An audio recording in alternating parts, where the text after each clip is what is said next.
Buenas noches. Vamos a tratar hoy el tema acerca de lo que es la educación y el sistema educativo con la profesora Evangelina Domínguez Zúñiga.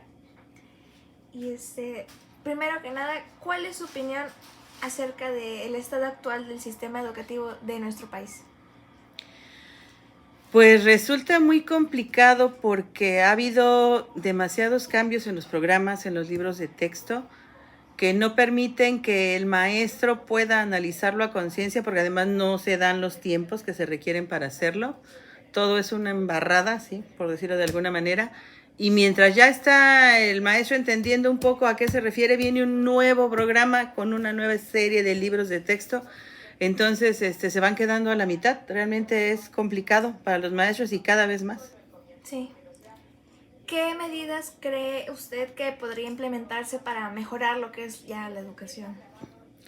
Pues determinar ya un programa que por lo menos permita que sean mínimo, no sé, 20 años, tal vez, mínimo 10, bueno, 20 tal vez sería mejor, pero 10 años, que nos permita que los alumnos que entran a preescolar terminen tal vez hasta la secundaria y ahí vemos resultados, porque los niños de preescolar entran con un programa, entran a primaria y cambian de programa, entran a secundaria y es un nuevo programa. Entonces no hay manera de dar una continuidad, de ver si realmente se están obteniendo resultados, ¿no? ¿Cuál es su perspectiva sobre la educación a distancia con lo que fue la pandemia de COVID? Yo creo que nos tomó desprevenidos a todos. Tal vez si hubiera sido más planeado algo, hubiera sido mucho mejor. Todos tuvimos que adaptarnos, tuvimos que buscar la forma de acercarnos a las herramientas tecnológicas, porque a pesar de que las usábamos, no entendíamos completamente el alcance. Y sí, fue muy difícil tanto para los maestros como para los alumnos, sobre todo porque los alumnos no cuentan con la infraestructura que se requiere para poder conectarse. No tienen computadoras, no tienen tablets, tienen celulares y muchos de los celulares son de los papás y esos son nada más muy elementales, ¿no? Entonces los papás tuvieron que hacer un gran esfuerzo para poder adquirir nuevos celulares que les permitieran y además también ir viendo las formas de tener internet, porque muchos de ellos no tenían o no tienen hasta la fecha internet en casa. Entonces yo creo que con un programa, un plan bien estructurado sería bueno, sobre todo para aquellos que viven en comunidades tan alejadas que no les permite acceder a escuela de manera presencial, ¿no? Justo hablando de lo que son las comunidades, ¿cómo cree usted que se debería abordar? Ya que, como usted dice, muchos no cuentan con lo que es la infraestructura de conseguir el internet y tener eso. Bueno, la respuesta que ha dado el gobierno desde hace muchos años a las comunidades es CONAFE, que son maestros que se preparan dentro de la misma comunidad, chicos a veces muy jóvenes que asumen el papel del maestro con una cierta preparación, que tampoco es suficiente a veces, pero bueno, en el camino van ellos viendo la manera. Entonces yo creo que esto ha permitido que muchos pues muchachos, chicos tengan acceso a la escuela, ¿no? Por lo menos a la escolaridad inicial.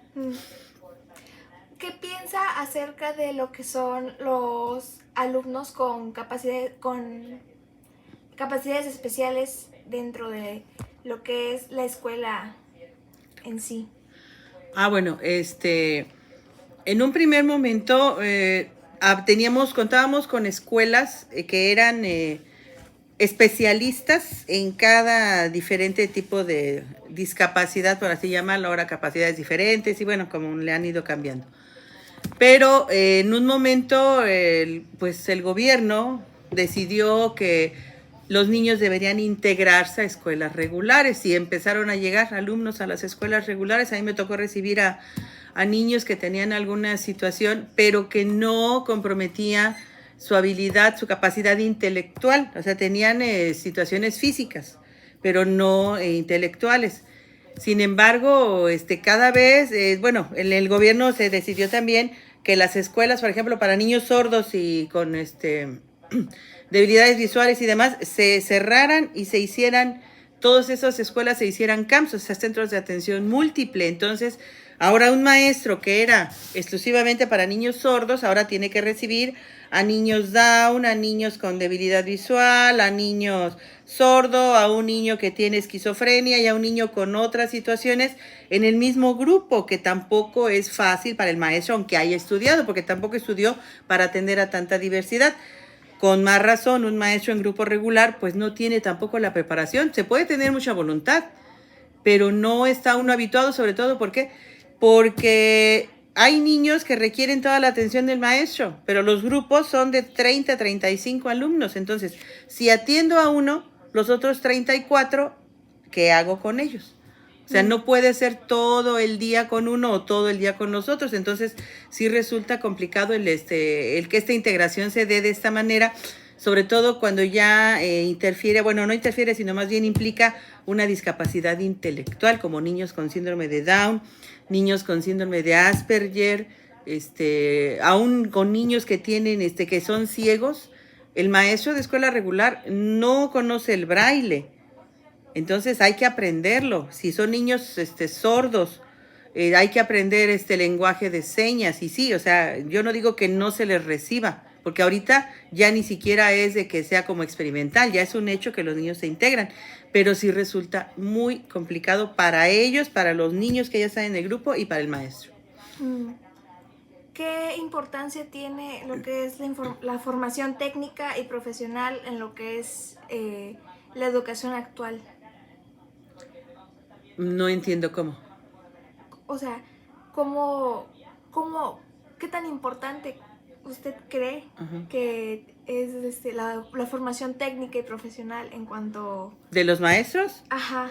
Que lo que los maestros reciben. Sí. Bueno, sí, es muy importante porque también los programas de las normales tampoco han sido, o sea, han ido cambiando, pero no tampoco han sido de acuerdo a lo que se va requiriendo en el momento. Entonces, cada vez igual que en los programas de primaria, son muy limitados. O sea, antes teníamos didáctica y trabajábamos con un grupo cada semestre, íbamos a lo que llamamos prácticas, estábamos ahí todo el semestre, llegábamos, nos preparaban, nos daban un tema, lo preparábamos. Ahora ellos en el último año, bueno, están en una escuela igual que nosotros, pero como que van enfocados hacia otra cosa y no sé, siento que cada vez salen con más deficiencias y no porque no les interese, porque ahorita ya ser maestro ya no es ni siquiera porque, bueno, pues es lo único que hay y es lo más seguro, sino que realmente ya es una decisión. Pero, sin embargo, el programa no está cubriendo las necesidades que requiere el país como tal, ¿no? Como maestros, como formadores de alumnos, de futuros profesionistas. Y acerca sobre eso, sobre la formación de los maestros, ¿qué piensa sobre lo que es la integración de los medios digitales en lo que es la escuela? Ya que antes pues no se utilizaba todo eso y ahora ya está siendo más implementado en muchas escuelas. Sí, es bueno, siempre y cuando se pueda, o sea, se tiene que hacer dentro de la escuela, porque los alumnos, como yo comentaba antes, no tienen los recursos para estar utilizándolos en casa. Entonces, pues sí, la situación también es que en las escuelas tampoco se cuenta, por ejemplo, con la pandemia, no había internet en las escuelas, a pesar de que se había ofrecido. Ahorita tal vez ya hay un poco más, pero aún así no es suficiente para que cubra toda la distancia de una escuela. O sea, no alcanza a llegar a todos los salones. Y luego también la capacidad no cubre la necesidad, porque si todos los maestros se conectan, pues ya no se puede trabajar. La señal es tan pobre que no se logra hacer nada. Además, bueno, en la escuela en que yo estuve en el turno vespertino, contábamos con un programa de tabletas que nos ofreció Movistar. Nos daban un equipo que tenía su propio internet. Las tabletas eran 40 tabletas, una para cada niño. Y cada uno de los maestros elaborábamos un plan de acuerdo con el programa, con el grado que estuviéramos trabajando, y hacíamos las actividades. La tableta, el programa en sí, lo que es el programa contaba con algunas actividades, pero nosotros teníamos que diseñarlas, subirlas y luego ya que los chicos las trabajaran en la tableta. Aquí la situación es la misma, no tenemos el tiempo, porque a veces decíamos, bueno, en el momento en que estén en educación física, yo entro y trabajo. Pero si recordamos, también ya esa situación en cuanto a responsabilidades de los maestros, se ha abierto tanto que ya el maestro de grupo tiene que ser responsable en educación física, en recreo, a la entrada, a la salida, o sea, cualquier cosa que pase es culpa, porque ya no es responsabilidad, es culpa del maestro de grupo. Entonces, no hay tiempo y en casa, pues tampoco se puede ya porque uno tiene que llegar a hacer la planeación en casa, tiene que llegar a preparar material en casa.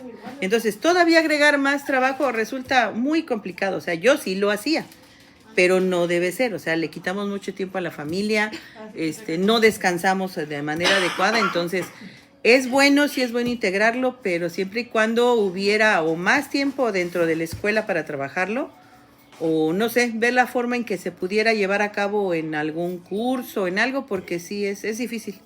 Y hablando de lo que es el tiempo, ¿considera que es un buen horario lo que tienen los alumnos, que es de 7 de la mañana a 12 de la mañana, de 12 de la tarde o 2 de la tarde? Bueno, de eso varía de acuerdo a los estados también. En el caso de primaria, que fue donde yo trabajé, el horario de los chicos es de 8 a 12 y media, o sea, son 4 horas porque hay media hora de receso. Y en la tarde es de 2 a 6 y media, igual con media hora de receso. Aquí en el estado de Chiapas entran a las 8 de la mañana y salen a la 1 de la tarde, o sea, tienen media hora más de trabajo, ¿no? Sin embargo, pues va de acuerdo con las necesidades y también con la Ciudad de México, la mayor parte de las escuelas son de doble turno, o sea, tienen turno matutino y vespertino, entonces sería muy difícil ampliar el horario. ¿Por qué? Porque pues estaría topándose con el otro y saldrían más, los de la tarde saldrían ya muy noche. Entonces, pues depende de cómo organice uno sus actividades, ¿no? Como maestro, porque sí, a veces resulta complicado, sobre todo en algunos temas de matemáticas, de geografía, historia, que son tan extensos, que si yo digo, le voy a dar lo que nos piden ahí a veces media hora, pues no, media hora no alcanza, tiene que ser 1 hora, hora y media. Pero entonces tengo que ir ajustando el tiempo de las otras materias. Entonces tal vez sí sería bueno que aumentara, sin embargo, no siempre es posible. Uh-huh. Y ya para finalizar lo que es nuestra entrevista, ¿cuál es su opinión sobre lo que es la evaluación que se realiza en estos días? La evaluación, a raíz de la pandemia, los maestros nosotros nos restringieron mucho en ese aspecto porque sí, entendemos que había muchos alumnos que no tenían manera de conectarse, de contactarse y demás, pero ofrecimos todas las posibilidades, ir a la escuela, esperarlos, mandárselos con un vecino, o sea, y muchos no hicieron el intento, pero para nada. Y aún así tuvimos que ponerle 6. Entonces es muy injusto para aquellos que sí vieron la forma, que sí pudieron conectarse, que aunque perdieron a muchos familiares, lograron cumplir con todos sus trabajos y demás. Entonces, de ese momento en adelante ya como que resulta hasta, no sé, frustrante para uno como maestro el calificar, porque no permiten que se ponga la calificación que no se puede reprobar a nadie. Que es debido. Ajá. Que es debida, la que se merecen, porque tenemos niños que no se presentan en todo el trimestre. Y la mamá quiere 10. ¿Por qué? Pues porque tiene derecho. ¿Pero por qué derecho? O sea, porque también a los padres les han dado demasiada entrada en las escuelas. O sea, los papás deben hacerse cargo de sus hijos, pero no influir en las actividades que hace el maestro. No determinar cómo va a calificar o cuáles son los parámetros que debe seguir, porque eso lo sabe uno como maestro, no ellos. ¿Siente que es muy injusto? Pues es injusto para los que cumplen. Sí. Es injusto, y es injusto para uno como profesionista porque no hay argumento que sea válido para las autoridades y donde digas que va a reprobar porque nunca vino. Ah, pero se presentó 2 días, entonces páselo. O sea, 2 días de 200 y por eso tiene 6. Y entonces, ¿qué pasa? El problema se lo dejo al maestro del siguiente ciclo. ¿Por qué? Porque este niño yo estoy consciente de que no sabe nada, pero el otro maestro lo recibe y dice, ¿y por qué lo pasaron? Pues porque tú sabes que no se puede reprobar. Entonces, si es primero y lo paso a segundo, el maestro de segundo, si no lo tuvo en primero, no sabe cuál fue su proceso, en dónde se quedó, y sobre todo si faltó tanto. Entonces, del de segundo no hace nada y pasa a tercero, y el de tercero no puede retomar primero y segundo. Entonces, es una cadenita donde llegan hasta la preparatoria, hasta la carrera, y traen muchas deficiencias, pero no es el maestro del kinder, no es el maestro de la primaria y la secundaria, es el sistema. Sí. Que no permite que haya una evaluación, que haya una forma adecuada. O sea, les damos demasiada oportunidad. No vino, bueno, que me entregue el trabajo. Es que no sé, Bueno, que me ponga por lo menos la fecha y su nombre. Tampoco, o sea, Y aún así no aprovechan. no, no, no, no. Y además es hacerse tontos, porque eso no me garantiza que está aprendiendo, ¿no? Entonces, si yo le pongo un 6 sabiendo que no hizo nada, el que se siente peor es uno, porque dice uno, estoy diciendo mentiras, estoy siendo deshonesto conmigo mismo y con todos, ¿no? Y además la mamá, pero la mamá se va feliz porque tuvo sus 6, sus 7, pero también pues se están haciéndose tontos porque saben que su hijo no sabe nada. Entonces es un problema muy grave. La verdad sí es una situación que tendría que revisarse a fondo, pero habría que modificar muchas situaciones y es complicado. Muchísimas gracias por todo su tiempo. Nos despedimos. No hay de qué, Buenas hasta luego. noches. Hoy vamos a hablar acerca de lo que es el K-pop con mi madre, Laura Domínguez Zúñiga. Primero que nada, ¿usted conoce lo que es el K-pop? Sí, es música popular de Corea del Sur. ¿Qué opina sobre lo que la influencia que tiene el K-pop en lo que es hoy en día como música popular y en lo que es la cultura? ¿En general en el mundo o Aquí en México. aquí en México? Pues está influenciando a que muchos jóvenes quieran ser idols, como se les llama allá, quieran hacer grupos, quieran cantar, hacer coreografías y, y les transmiten también muchos valores de que no son personas muy educadas, muy respetuosas, muy tranquilas, no se muestran tomando ni drogándose ni siendo groseros. Entonces, para mí es una buena influencia. ¿Qué le parece el fenómeno que tienen estos idols hacia sus fanáticos? El cómo reaccionan. Es que yo creo que el trato que les dan es muy... O sea, es como si te hablaran a ti, cada uno, o sea, es como si se dijeran a cada persona, porque hacen programas en vivo, hacen firmas, pero son muy, no se comunican mucho con la gente, son muy cercanos, porque hablan de su vida, de sus cosas, y uno se siente casi casi como si estuviera con un amigo. Pienso que algunos fans son muy metidos, como así, por así decirlo. Sí, yo creo que sí, sobre todo cuando son personas muy inmaduras, o sea, no, pueden ser señoras grandes o muchachitas, pero sí, a veces sí se meten demasiado, o sea, no, o sea, sí te puede gustar mucho y entretenerte mucho, pero no puedes decir esto es toda mi vida y no importa nada más. Un límite, ¿no? Sí, debe haber límites porque si no se vuelve uno medio loco. ¿Cuál es su opinión sobre la representación de la diversidad cultural en lo que es la industria del K-pop? Creo que ha visto lo que ha sido, que es, a lo largo de estos últimos años se han incluido lo que son personas negras, personas de otros países o o de razas mixtas.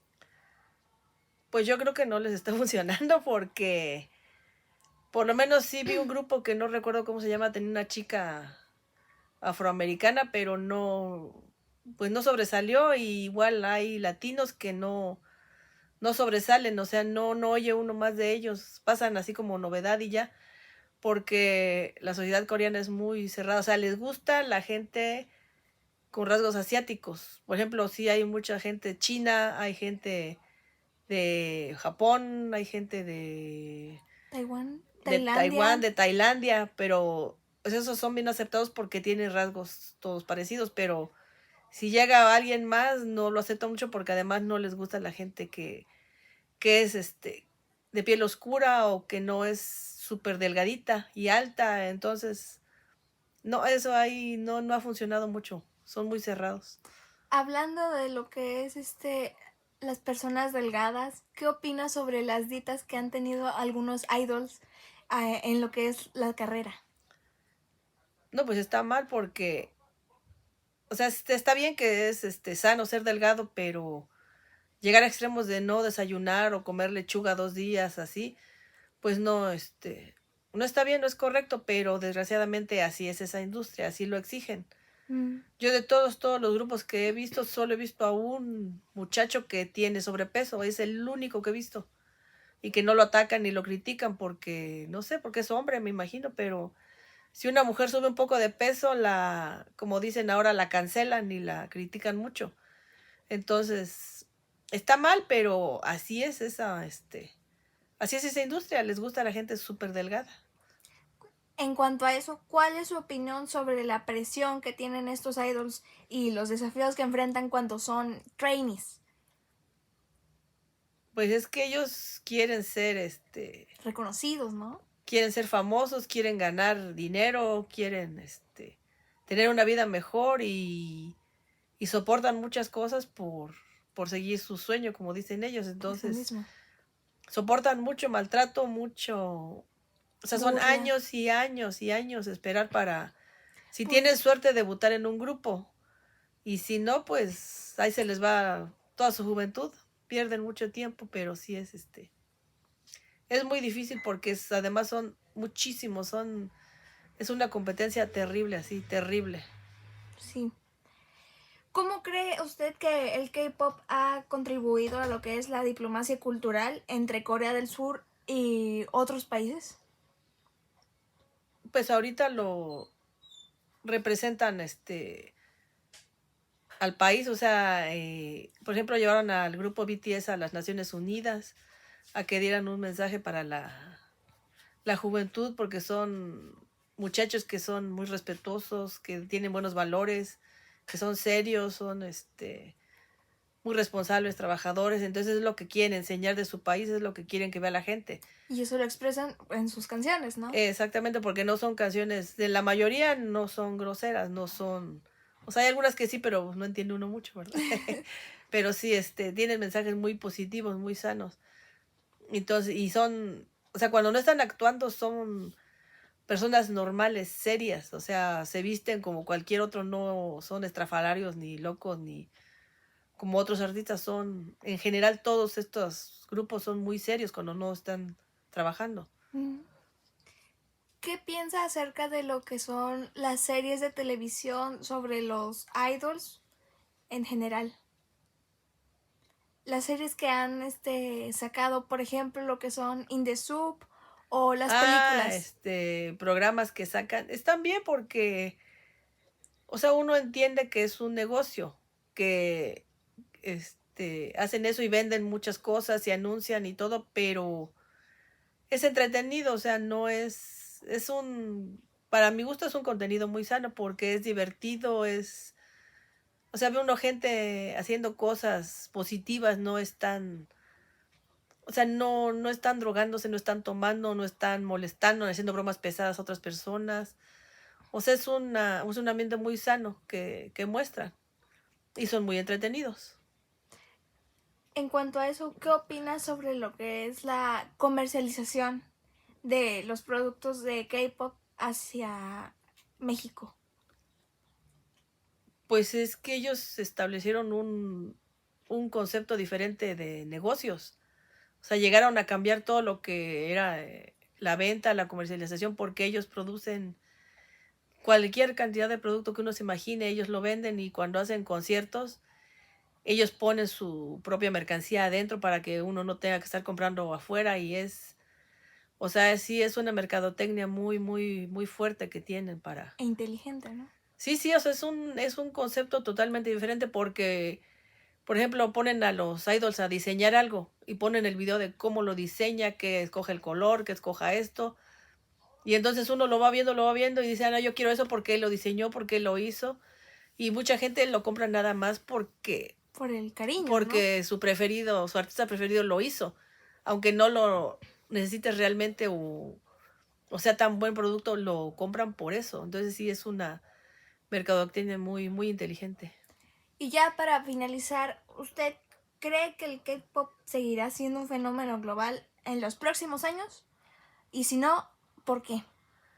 Yo creo que sí, porque ellos están apostando ahorita a Estados Unidos. Sí, ya hay compañías que ya abrieron como sucursales hay una allá en México, que están reclutando gente, pero para hacer grupos de aquí, pero con un toque de como K-pop, pero es algo interesante, o sea, que tengo que esperar para verlo, porque no sabe uno realmente qué es lo que están buscando, o sea, qué van a hacer. Si son grupos que van a llevar para Corea o son grupos que nada van a ser locales o no sé. Entonces es esperar porque sí es una influencia tremenda. Y yo creo que sí en los próximos años va a seguir esto. Muchísimas gracias por su tiempo. Le agradezco totalmente.